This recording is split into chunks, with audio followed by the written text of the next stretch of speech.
Alright, so my Jetta hasn't been starting for the past couple months. It turns over, but it won't start. It won't actually turn on. So there's like a whizzing sound that happens when I try and turn it on. Let's see if anybody might have any help from me. Here, you want to take a listen. Here's what I get. And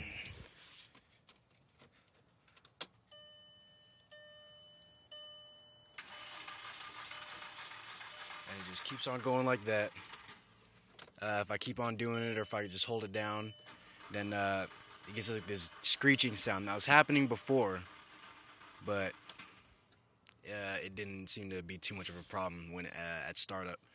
So if anybody has any tips, any idea what it could possibly be before I take it to a mechanic, have them charge me $800 or something that doesn't need to be that much.